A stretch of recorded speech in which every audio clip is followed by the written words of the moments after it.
Good afternoon, everyone. I'm Lisa Godley, filling in for Barbara Hamm Lee, who is taking some time off to spend with her beautiful 2-year-old granddaughter, Patience. We have a very important topic to discuss this morning, or I should say this afternoon, one that impacts thousands right here in Hampton Roads, and that's the issue of health care disparities. Why is it that some racial and ethnic groups don't receive quality health care? Is it access to care, the ability to pay, or the insurance coverage?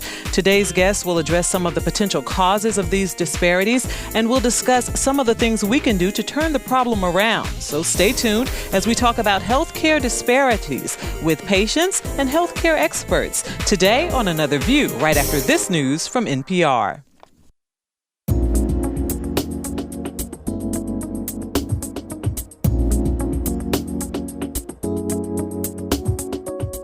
Discussing the issues and celebrating the successes of the African American community.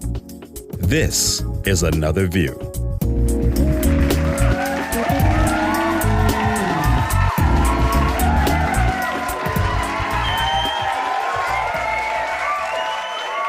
Oh, how we love that applause. Good afternoon, everyone. I'm Lisa Godley, filling in for Barbara Hamm Lee, who is taking some time off to spend with her beautiful granddaughter.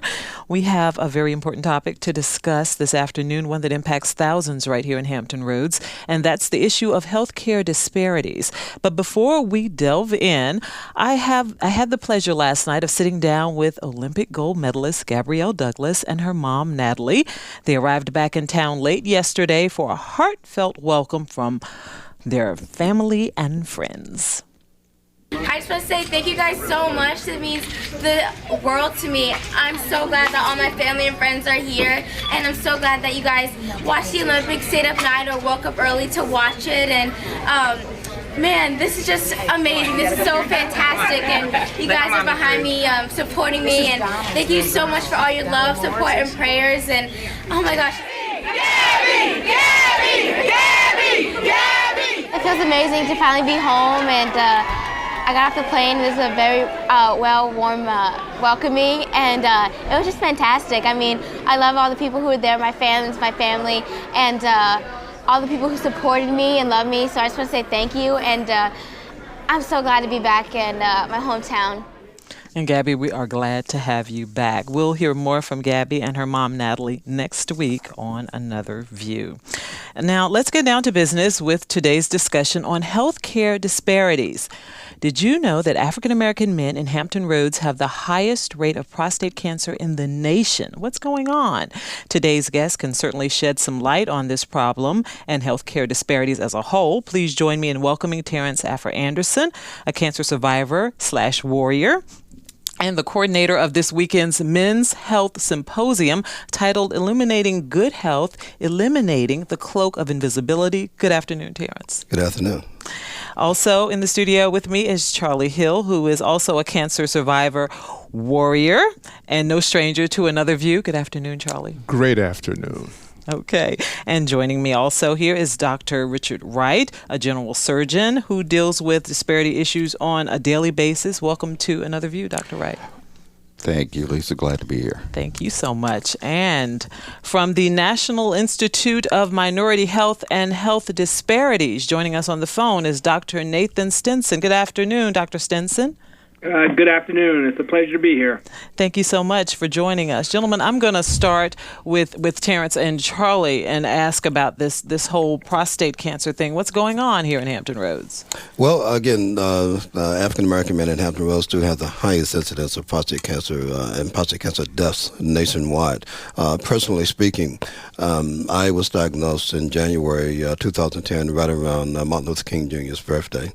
And had I not been involved with the American Cancer Society's African American Men's Health Forum, which is something that Charlie and I have worked on for several years, and being immediately involved in that, getting the importance of early detection and PSA screenings and so forth, as well as the DRE, I was aggressive about my own health care, particularly from that perspective, and I was diagnosed.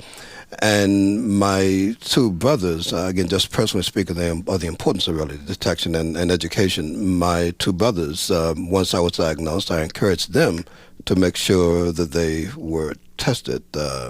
And my eldest brother, I'm the middle son, my eldest brother was in fact diagnosed. So it just reinforced to me the importance of education and early detection, and that is why I bring to bear such passion for the event that we're staging on tomorrow. Okay, all righty. Charlie? Lisa, early stage prostate cancer that's still in the gland, that it is not spread, has no symptoms. And we know that most men, certainly African-American men, probably will not go to a doctor unless something is bleeding, that it hurts real bad, or it's falling off.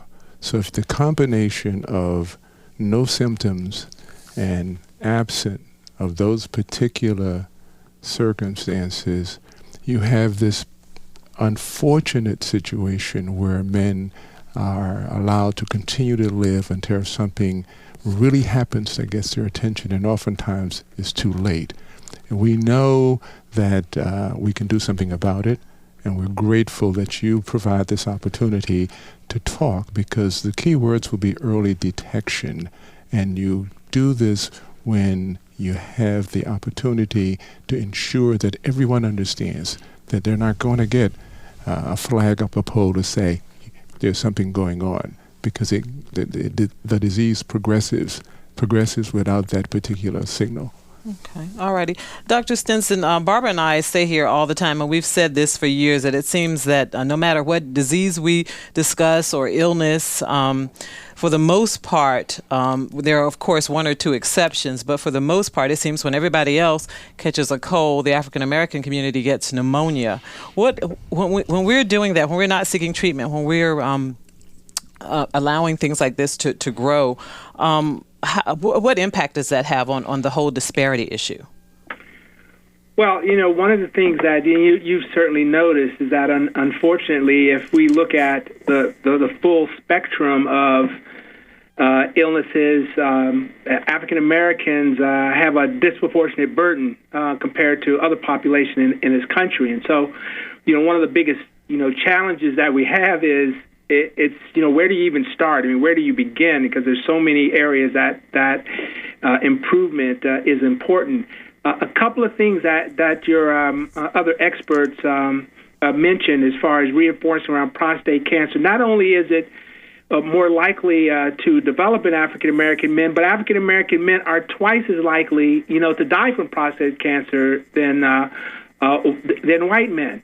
And so it's the problem just really compounds itself in that you have this increased burden of greater likelihood of even developing the illness, but it's also much more likely to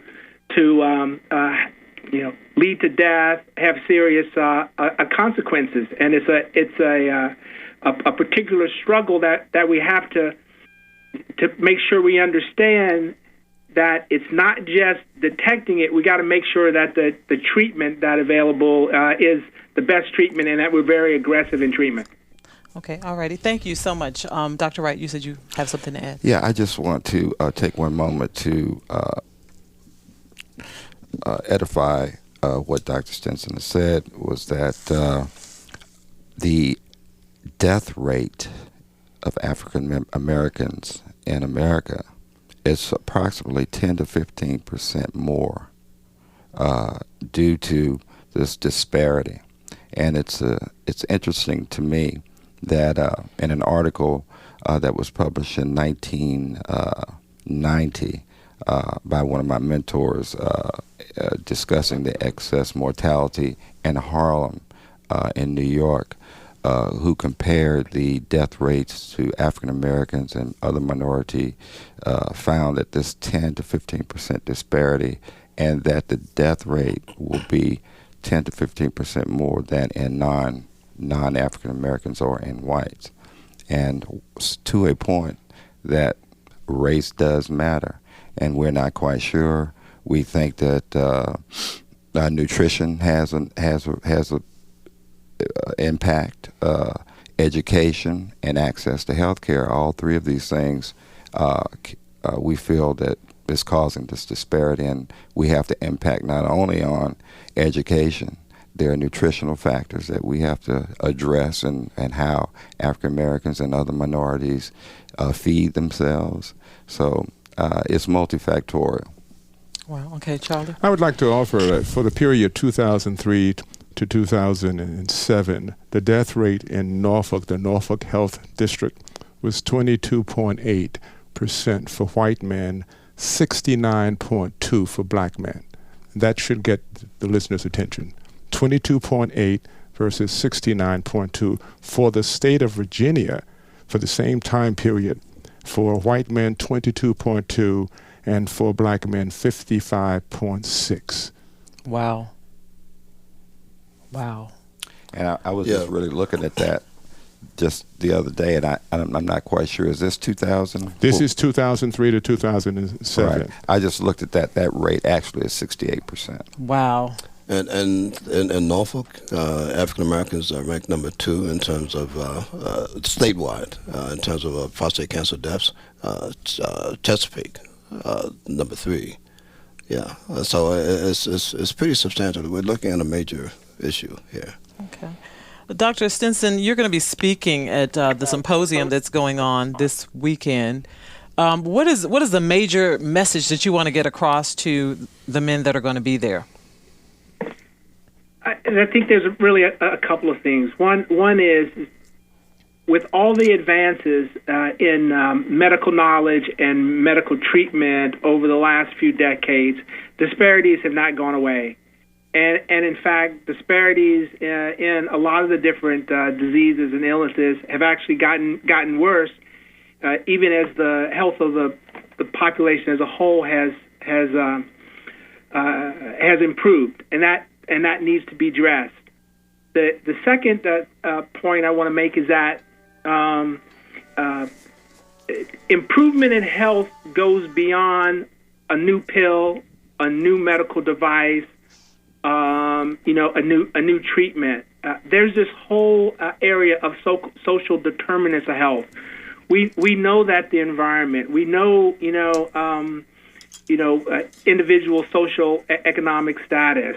We know issues of distrust and mistrust of the healthcare system. There's a whole list of other things that aren't traditionally looked at as health parameters that really impinge upon how the health outcomes that any individual may experience. And so we have to try to look at the health of an individual in a much more broad and a comprehensive way. And the last point I hope to make at the meeting is to really talk about this whole area of health literacy, in that the medical system has its own culture, has its own language, and even though we're not trying to make everyone a mini health professional, it's really important for the individuals to understand a lot more about health in general. And my suggestion is, and one of the things I will bring up at the meeting tomorrow is, it needs to start back, early on, in school. It should not be a one course that is given in the curriculum, but when kids are learning, words for spelling, they should learn how to spell diabetes instead of doorknob. And when they're learning word problems, instead of talking about one train coming in one direction, another train coming in another direction, maybe we should talk about, if you take so many units of insulin and it makes your blood sugar change in this way, but somehow build into a greater understanding of health and the medical system, just in the basic curriculum. I think people will be better prepared to make the proper decisions to improve their health. I have a question for you. How do you convince someone who does not trust the healthcare system, who's dead set looking back at experimentation and things like that and saying, that's not going to happen to me, I'm not going to let somebody experiment on me? How do you convince that person that they need to go and be checked out?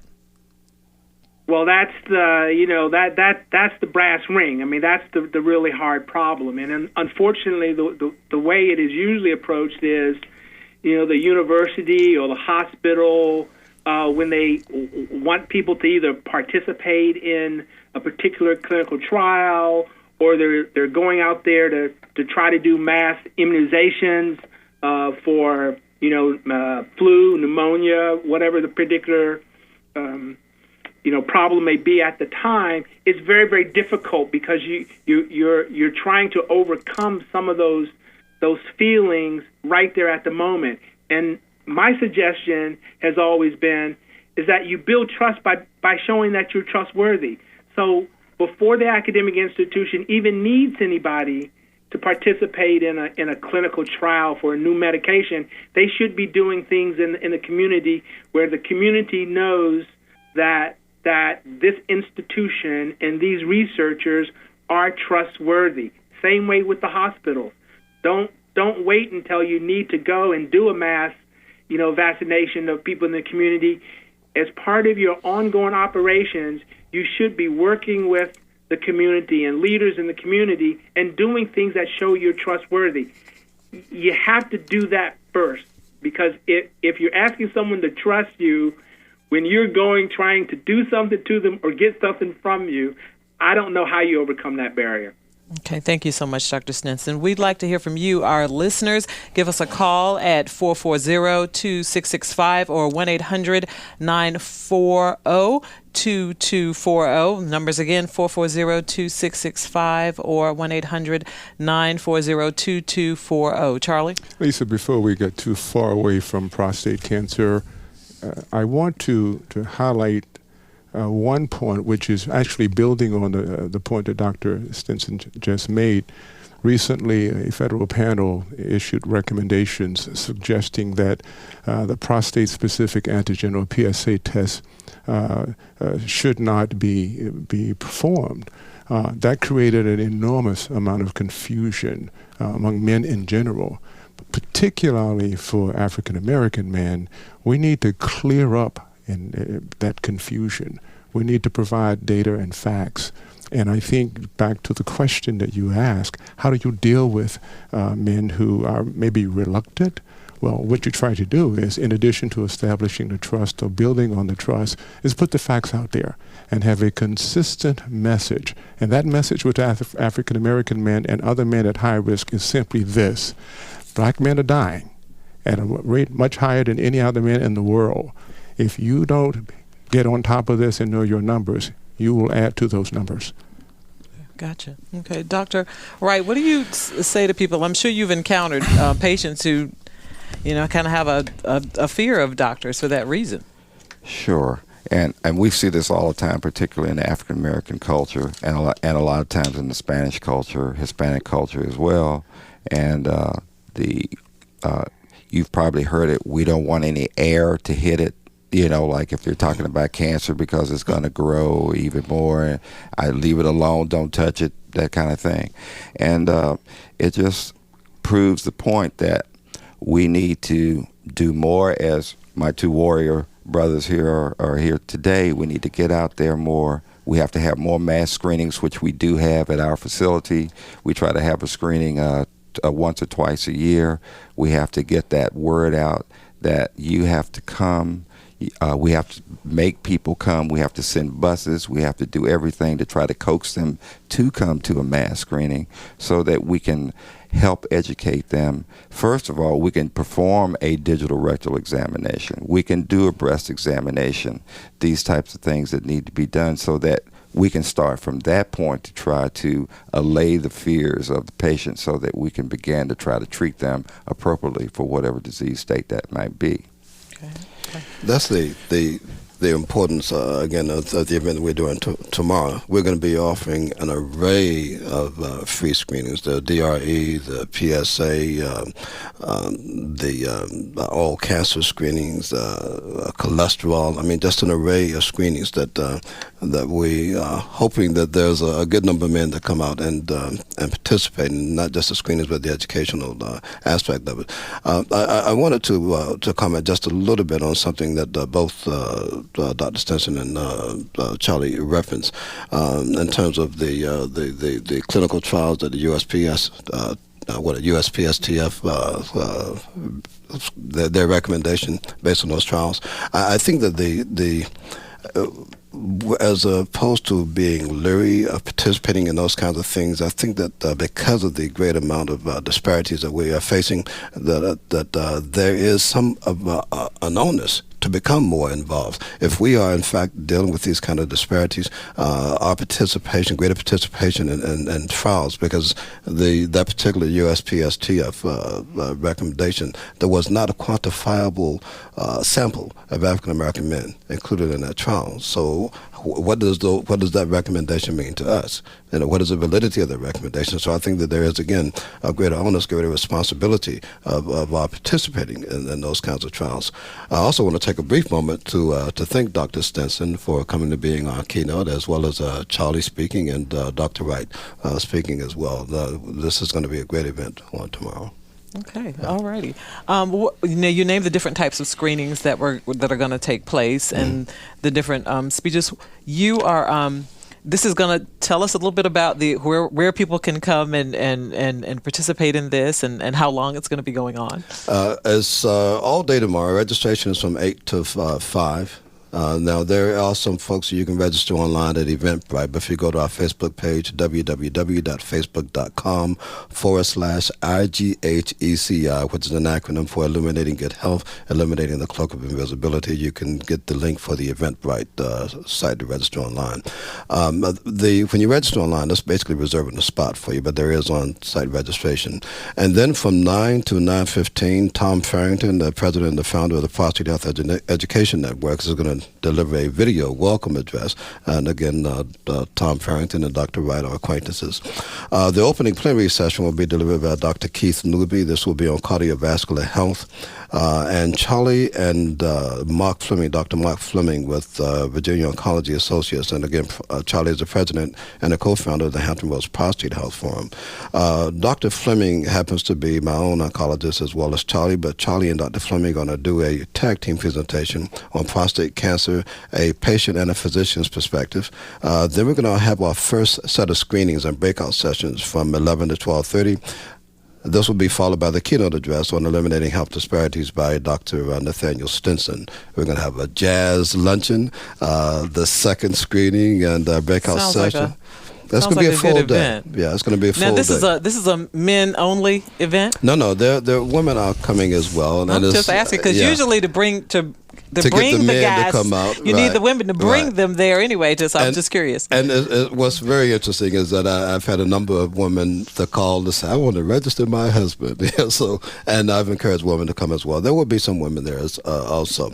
The closing remarks are going to be delivered by Dr. Alan Thornton, he's a radiation oncologist with the Hampton University Proton Therapy Institute.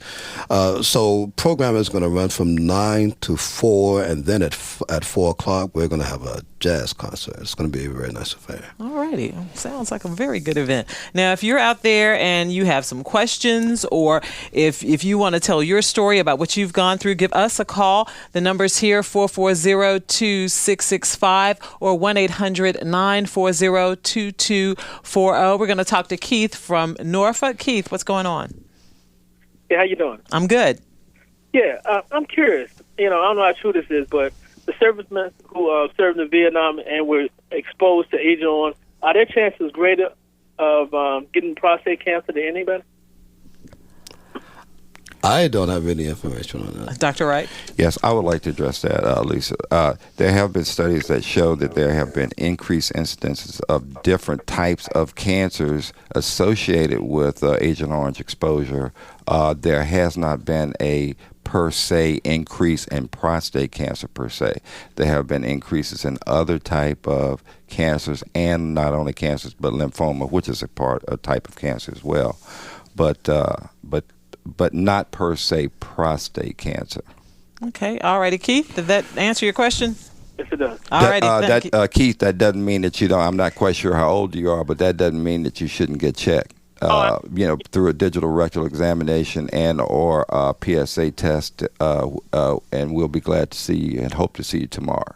Yeah, because this disparity as far as Afro-American men, that's scary. That's really, All right. Thank you so much for calling, Keith. Lisa, if I may, I'm sorry, but I was speaking to, and this goes back to what you were saying earlier in terms of a reluctance of men to get screened. I was speaking to a very good friend the other day, and I was telling him to come to the event, and I was talking about the digital rectal exam. No, not me, man. I'm not going to do that. No. I'm not going to do that. And I was surprised that this very educated man resisted that, and it was just the stigma that's associated with it. And what I told him, if you think it's no fun for you, think about what the doctor's going through. The doctor's not excited about doing that kind of thing. So I just wanted to address that, because there are some men that are reluctant to do the DRE.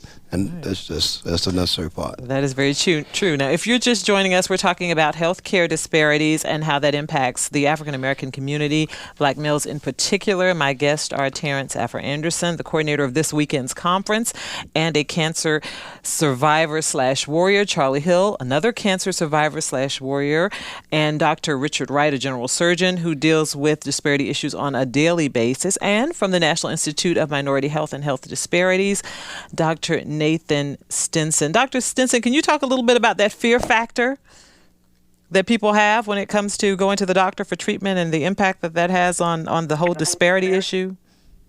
Yeah, it's very pervasive. I think all of us remember not too many years ago there was concern about an epidemic of flu, and the country as a whole, really put on a full court press with a lot of the state and county health departments trying to get out there in communities and make sure that especially individuals over the age of 65 had the latest flu vaccine and also the vaccine against pneumonia. Because one of the things that people don't really realize is that every year almost 35,000 individuals over the age of 65 die from one of these two infectious diseases that is preventable if they have the vaccination. And one of the things that came out of that experience is that even though a lot of people knew, because there was a lot of information out there in the press about this particular strain of flu and how deadly it was, they knew it. They were concerned about them, but when they did some surveys, they were surprised at the responses that even people who knew that they should get vaccinated were distrustful, and were distrustful enough that they didn't engage the healthcare system, and therefore, unfortunately, they were put at risk, if they had developed this deadly strain. And so, we have to be, proactive about that. This mistrust, this distrust that's there, and there may be, a lot of different reasons, and it may vary from, community to family to particularly, individual may have all different reasons. But the point is that you're not going to be able to really benefit, from the advances in health if you're not, if you're too afraid to engage the healthcare system. So I really have to emphasize that point, because it's one of the ones where I don't think we give enough attention to it, in that even when we do have things that work, it doesn't matter if we can't get it to the people where we need it to work. All righty. Thank you so much, Dr. Stinson. Now, if you have some questions about the symposium, if you want to talk about testing, or if you're a survivor, warrior, or if you just like to share a story about a family member, give us a call. It's 440-2665 or 1-800-940-2240. We have Paul calling from Hampton. Paul, good afternoon. Good afternoon. How are you? Good. I have a question for you. I get my regular exams, and I have the digital rectal exam, and my PSA numbers are good. Is there anything more I need to be doing? Paul, this is Charlie Hill. Yes, what we want to do is initiate you into the Warrior organization, and that essentially includes you sharing your story with other men and letting them know that having a digital rectal exam is not the end of the world, letting them know what you experience so that they can continue to educate other men, and we can address this disparity issue. I think in terms of what you might need to do regarding your specific data, whatever conversations that you have with your doctor should continue. And I think that that is probably the guide that you should follow at this point. Okay, Dr. Wright. Yes, Paul. One other point is we really appreciate your due diligence and looking out for prostate cancer, but because in the Afro-American population, there is a broad spectrum of diseases and disease states that we also, are at the highest mortality and death rates. So don't just get focused on, prostate cancer. Mm-hmm. Make sure your general health is good, your nutritional status is good. Someone is checking your heart, someone's checking your lungs, checking your GI tract. There's a high incidence of colon cancer in the African American population and minorities as well. And so that I'm not quite sure what your age is. Have you had your colonoscopy? Oh, yeah. The rates have gone down. 2 years. Okay, very good. The timing has gone down now. It used to be 50 years old.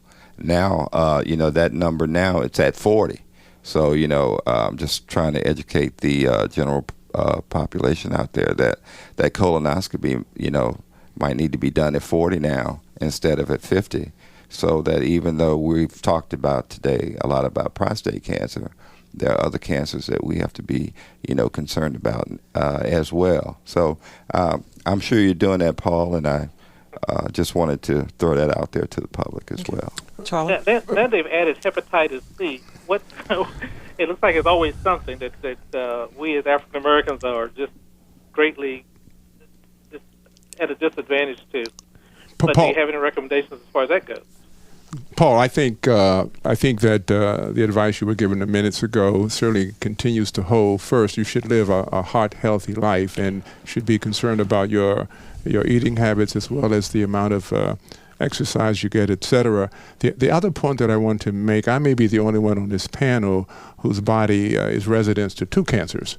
And that's important to know that if you have more than one cancer, then it's extremely important that you become diligent. And given the wide range of health challenges that African American men in particular face, we have to be diligent across the entire spectrum of disease.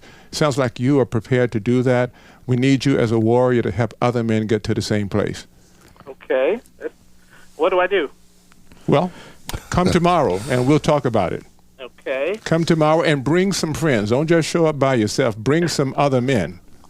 And that's at the Norfolk Department of Public Health, 830 Southampton Avenue. All righty. Thank you so much, Paul. Let's go to Carnell in Norfolk. Carnell, what's your question or comment? Good afternoon. I came to the program kind of late. I'm not sure whether it has been addressed already, but I try to stay informed as much as I can about different health issues. But I had heard concerning the prostate, I think it says 2 different tests you take, but one of the tests, they said that actually, because the prostate cancer is such a slow disease that for so many men that go through this one test, the test is actually more harmful than the disease is. Charlie's ready to jump in on this one. Carnell, you should come tomorrow and you should bring some friends. That information that has been disseminated around the world is highly questionable. And the show is not long enough for me to get into enough detail, but I would personally like to talk with you tomorrow. My date is pretty clear. I was diagnosed with fairly advanced prostate cancer with a PSA of 2.1. and with a normal digital rectal exam. And if you know my story, and I'll tell it to you tomorrow, if you know my story, then you'd be able to put aside all of what you've heard. And that is exactly what we need to do. We need to have these conversations with real patients, people who have skin in the game, and not listen to a lot of folk who are focused only on the science. And the science is extremely important, but the patient input is equally as important, and you only get that from patients. Carnell? Yes, sir. Yes, ma'am. Sorry. That's okay. Okay, but my question is, because I have listened to, like I said, I try to stay informed, different health issues, and I had heard several experts, say that, that some of these, I forget the name of the test, that actually leave men in a worse shape. Huh. And some of them actually really, they didn't really have to undergo that. Paul, Carmel, let me speak to that again. The tests don't typically leave you in any worse shape. The test, one is a blood test, the other is a digital exam. What oftentimes is referred to is the treatment therapies if you are diagnosed with prostate cancer. And that is again why you need to come and when we can have more time to talk about it. Have you ever had a blood test in your doctor's office? Yes. Yes, I have. Did it make you sick? No. Did it leave you in worse shape? No. Well, that's all that happens with a PSA test. Right. Okay. You need to understand that, and bring some in tomorrow. So we need to clear up this confusion, and please come so you can tell the story and that you know exactly what the facts are yourself, and you're not dependent on people who are doing 30-second spots on radio or television. There's a lot of misinformation out there. There's a lot of myths. And if you come tomorrow, this will be a place for the clearinghouse for the truth. And where is this at tomorrow? That's at the Norfolk Public Health Center, 830 Southampton Avenue. We're at the intersection of Brambleton and Colley Avenues. Okay. All right. And is at what time? Registration is from 8 to 5. The actual events begin at 9 and run until 4. And we have a special treat for everyone that hangs with us throughout the day. We're going to have a jazz concert done by Elmo Lawrence and ELJ Productions. It's going to be very nice. Right. We're going to feed you as well. Absolutely free. Okay, you can't beat that, Carnell. Thank you so much for calling. Paul from Norfolk. Paul, what's your question or comment? Hi, how are you folks? Well, good. Good. Thanks for taking my call. I've got a different perspective. I'm a white guy, 62 years old, and the prevalent reasons why the disease is so critical to the black community, you've already stated, is that it really boils down to education and people, taking the test. And I'd like to share my particular thought about that. My particular peer pressure group is siblings and people I associate with. Everybody that I associate with takes a great deal of pride in getting their physical exams, and then we always compare blood pressures or PSIs. It's very competitive, and it's one of those things that if you tell somebody, gee, I haven't had a test in like 3 or 4 years, we look at them like, are you kidding? What the hell are you doing? Wake up. The other thing I would like to say is, this problem, I think you're attacking it in the right manner, but only with a pistol. I think you need to use a shotgun, and the way that I could suggest to do that, which of course isn't easy, you need to grab somebody like Tiger Woods, show him the facts of what's happening in this region, in this state, and have him go out there and do a PR ad about this. You get a ton of people to sign up for testing. What do you think about that? Well, there are campaigns like that take place that have in fact featured celebrities. The Prostate Cancer Foundation does a series of compelling ads. While not necessarily always featuring celebrities, the message is very clear and plain. But I agree with you, sir, that we could have greater celebrity participation from the African American community to really address with the public service campaign to address these disparities. It's a good show. Thanks, folks. Take care. Thank you. Thanks for calling, Paul. Again, if you have some questions about the symposium, if you want to share a personal experience, you want to ask some questions about tests, give us a call, 440-2665 or 1-800-940-2240. Dr. Stinson, I have a question for you. How big a role should the family play in making sure that dad or that husband or that brother or that cousin goes to the doctor and gets those tests done? It's essential. It's essential. I mean, we can't look at any individual's health outside of the context of the family. And there have been enough research studies that have shown that in situations where there are good social support, the health outcomes are better. Sometimes, that is certainly, family members, but even in situations where people may not have that type of support, the support of neighbors and friends are as important as anything else. And so it's really crucial because, as I had indicated before, the solutions to improving the health is to look at the person as a whole, and that includes, family and friends, where they live, and what they do. All righty. Thank you so much. We have Bruce from Chesapeake. Bruce, what's your question or comment? Hi, thank you. A comment on the benefit of a healthy weight on the risk of prostate cancer. The most recent American Cancer Society guidelines have emphasized the importance of a healthy weight, and the risk of a BMI above 35 in men increases the risk of prostate cancer by 2.6-fold elevation. So while there may be some debate, and it is important African American men to have that debate and discussion with their doctors at age 40, there's no debate that we all need to keep a healthy weight to decrease the risk of prostate cancer. And that's one thing that can be done for all men right now. Okay, thank you so much, Bruce. Dr. Wright, would you like to chime in on that? I would say I think that there is clinically proven that weight and excess body fat impacts on not only different types of cancers that affect the human body, but also affects, of course, the cardiovascular system as well, as far as increased heart attacks and that sort of thing. So, yes, that is true, but we don't want to just lock this in for prostate cancer. We need to really understand what the impact is of having a nice weight, a normal weight, or BMI below 25, if you will, as it impacts on healthcare across the board. Okay, thank you so much. All right, Bruce, thank you so much. Lisa, I just wanted the second Paul that called in earlier, who was not African American. I just wanted to make certain that everyone, all of your listeners, are aware that this is, though it is billed as an African American Men's Health Symposium, because we are aggressively targeting those disparities that impact African American men, it is not exclusively for African Americans. This event is, in fact, open to the public. All right. And on that same point, during the period 2003 to 2007, 2,400 white men died from prostate cancer in the state of Virginia.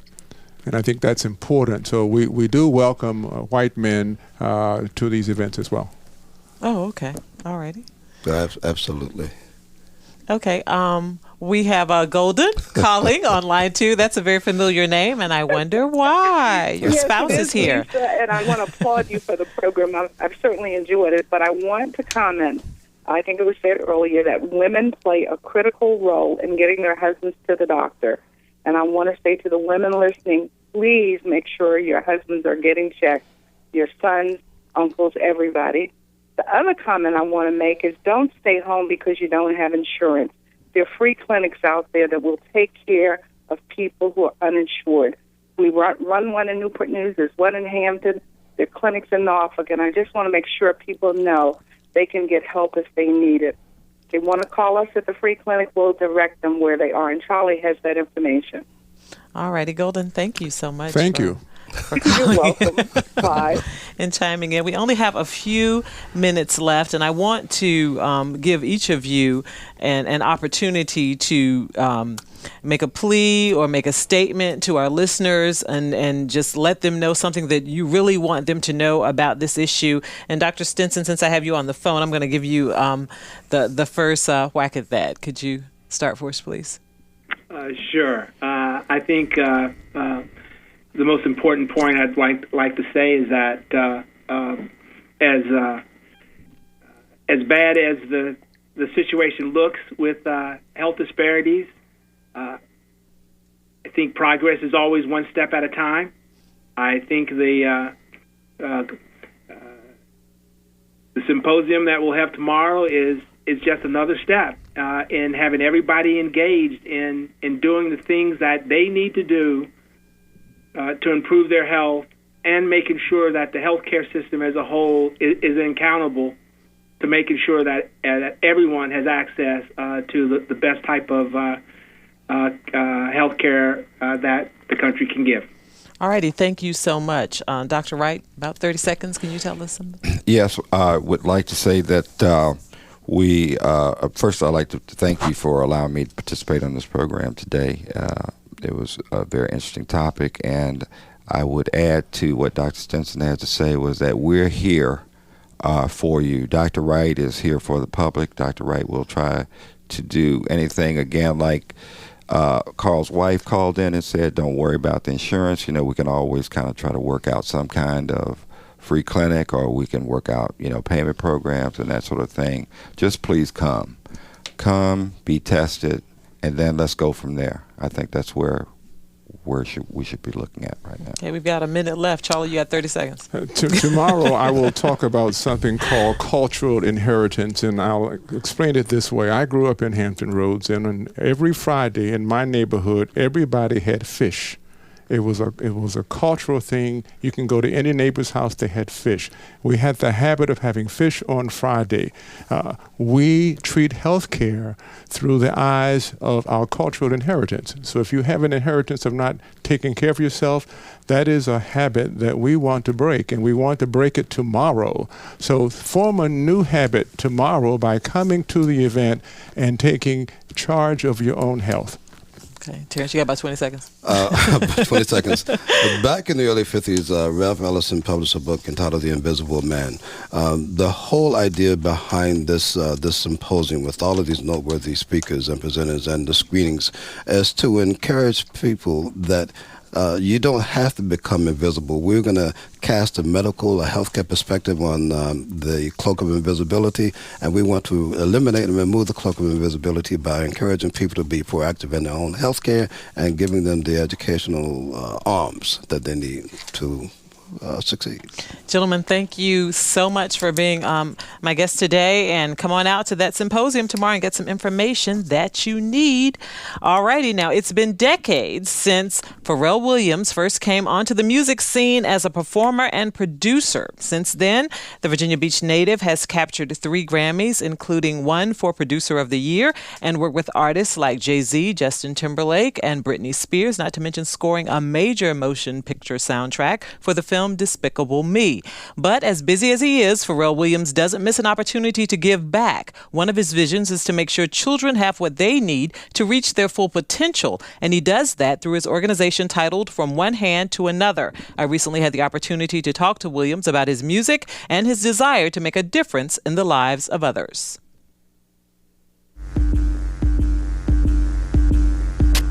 Pharrell Williams is quick to point out that there are some successful people out there who didn't finish their education. But with that said, he quickly adds this. My argument is always going to be education gives you an upper hand. That's why Williams founded From One Hand to Another, also known as FOHTA. Through FOHTA, the Summer of Innovation Camp sprang forth, giving close to 300 children from underserved areas the tools they need to chart a path to a bright future. Needles, what type of tree would you think of that would fall under the We basically just wanted to, give the kids a similar environment to what it was that I experienced as a child, which was, having to have figures around me that could mentor me, push me and encourage me, and encourage my academic curiosity. Williams' Summer of Innovation Camp took place at 2 locations. We caught up with one group of kids at the Betty F. Williams Elementary School site on Newtown Road. For 6 weeks, students worked on a film project, produced public service announcements, and enhanced their science skills through NASA-directed experiments. That was 9-year-old Cheyenne Harris's favorite part. We made a satellite with plates and cups, and we had a fishing pole, and we had a balloon, and we just let the balloon loose, and it go all the way around to the other side. Or how about 9-year-old Daryl Manuel's favorite experiment? We got to build a robotic arm because it was fun. Another popular camp element is something they call dream mapping. Kathy Kabler, a teacher at the Newtown Road site, explains. And in the dream mapping piece, each individual was able to talk about what they want to do when they grow up. So the dream mapping was helping them to map that out step by step. So if they say they want to be a teacher, then we talk about what type of classes they need to take in school, what type of colleges they need to go to, what preparatory things they need to do in order to make that come to pass. And then they actually put that into a journal. Camp Executive Director Louisa Strayhorn says the idea is to give kids a target to shoot for as early as elementary school. It's a strategic plan that they actually have to finish before they leave. They can change it if they want, but at least they know how to plan it. Daryl Manuel has his sights set on being an architect. So what buildings capture your attention? I like to visit London in England, and I also like the Eiffel Tower. And it isn't just a summer program. Strayhorn says it continues into the fall with an after-school element. And the principle of the entire concept for after school is that children are taught in small classrooms of 10 on the average, and they have 2 teachers in the classroom or an assistant teacher with a teacher, and they can break up in 2 groups of 5 so that they're able to get much more detailed attention to the kinds of things that they need to learn, as opposed to memorizing something. They're learning how to learn. Pharrell Williams' vision is to eventually have the program utilized in underserved areas all across the country in hopes of changing the world one kid at a time. Despicable Me. Education is not just the ability to read, it's also the ability to apply what you've learned. Because if the only thing I could do was the music that I came into this industry doing, R&B, hip-hop, and pop music, then I would have never been able to work with the No Doubt and do a rock song. I would have never been able to go out and then score Despicable Me and make it to the second one. And so what education does is it provides you more than just the information. It also gives you a how-to. It also gives you invaluable application that you get from studying different techniques. And that's the gift of education. That's okay. Watch.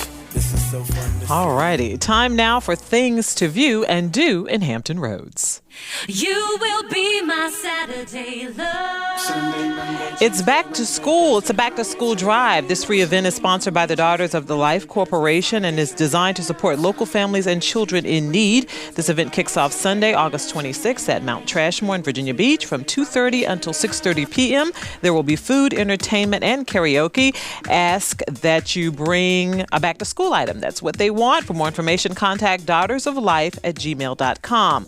The Peninsula Foster Grandparent Program is kicking off its penny drive, and their goal is more than 100,000 pennies by September 3rd. Foster grandparents make a tremendous difference in the lives of children, and they want to do more. Your pennies can help them accomplish that goal.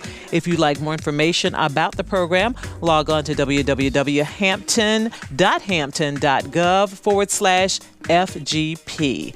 Alrighty, I'll bet you didn't know that bird watching entails more than just sight and sound. If you'd like to know more, be sure to check out the Living Nature series at the Eastern Shore. Master gardeners and naturalists Wes and Sharon Brown will be talking. They'll be discussing holistic birding on Tuesday, August 28th at the Accomack Library on Front Street at 7 p.m.